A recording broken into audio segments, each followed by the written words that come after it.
سر یہ بتائیے گا، یہ حکومت نے کمیشن بنا دیا ہے جسٹس قاضی فائز عیسیٰ کی سربراہی میں. Sir what do you think sir اس کا مستقبل کیا ہوگا؟ سر یہ مرزا صاحب کمیشن بن ہی نہیں سکتا اور جج اس میں جا ہی نہیں سکتا. اس کی 2-3 وجہ آپ کو بتاؤں. جی کمیشن جو ہے یہ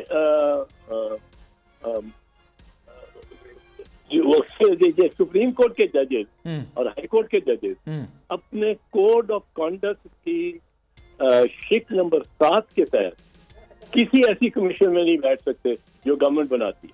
اچھا وہی اسی کمیشن میں بیٹھ سکتے ہیں جس کو چیف جسٹس آف پاکستان اجازت دے اور یا وہ خود بنائے، تشکیل دے. اس کے علاوہ وہ اس میں کمیشن میں جائے قاضی فیض عیسیٰ یا دوسرے ججز کا اس میں جانے کا سوال ہی پیدا نہیں ہوتا. اس میں آپ یہ بھی دیکھ لیں کہ جو قاضی صاحب ہے، قاضی صاحب اس لیے بھی نہیں بیٹھے گا کہ قاضی صاحب کا ایک براہ راست سیدھا ایک اپنا ان کی پوزیشن آف ڈسکوالیفیکیشن بنتی ہے.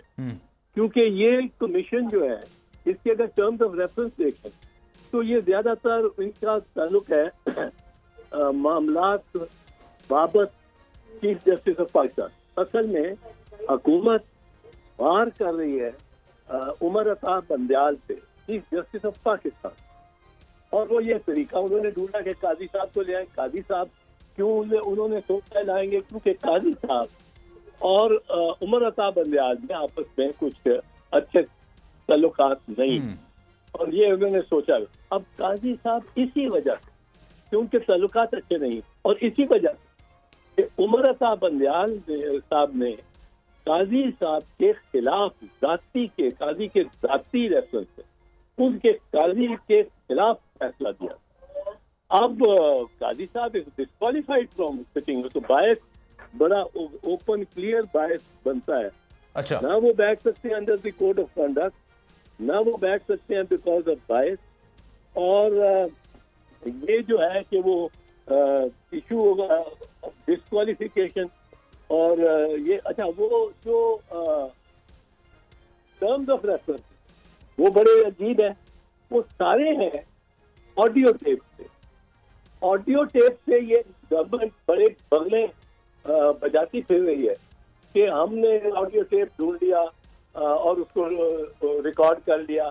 عمر عطا بندیال کی ساتھ کا اور ان کی ایک سہیلی کی ہم نے یہ بھی آڈیو ٹیپ کر لیا.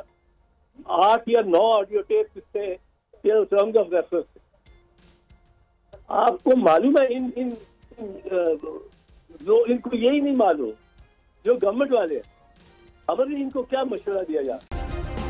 سبسکرائب کریں اور بیل دبائیں تاکہ کوئی خبر رہ نہ جائے.